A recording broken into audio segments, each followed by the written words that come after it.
নমস্কাৰ বন্ধু বান্ধৱীসকল, আজি মই আপোনালোকক ডংকিজ টেইলৰ বিষয়ে জনাবলৈ ওলাইছোঁ।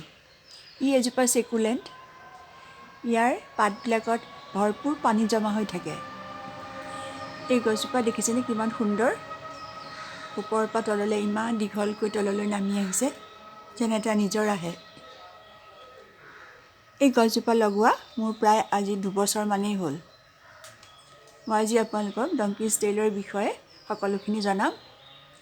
আশা কৰোঁ ভিডিঅ'টো আৰম্ভণিৰ পৰা শেষলৈকে চাব।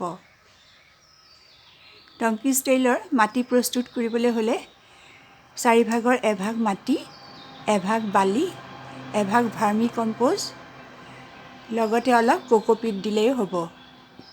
কোকোপিট নহ'লেও নাই, খালি চাব লাগিব মাটিখিনি যাতে কোমল হয় আৰু পানী জমা হৈ নাথাকে। ইয়াৰ প্ৰপগেশ্যনৰ কাৰণে 1 বা 2টা সৰু ডাল লৈ আগতে প্ৰস্তুত কৰি থোৱা মাটিত ৰুই দিলেই ই লাহে লাহে বাঢ়ি আহিব।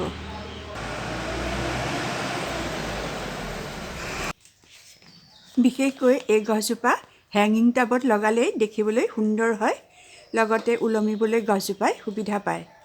টাবত লগালেও কথা নাই, খালি অলপ ওখ ঠাইত থ'লে দেখিবলৈ ভাল হয়, লগতে গছজোপাই তলত ওলমিবলৈ সুবিধা পায়। ডংকিজ টেইলত সপ্তাহত মাথো এবাৰ পানী দিলেই যথেষ্ট, কাৰণ ইয়াৰ পাতবোৰত ইতিমধ্যে পানী থাকেই। ৰাতিপুৱা ৰ'দটো অলপ সময় পালেই গছৰ কাৰণে যথেষ্ট। এনেকুৱা ঠাইত গছজোপা থোৱা উচিত যাতে অলপ ৰ'দ পালেও বাকী সময়খিনি গছজোপাই ছাঁ পায়।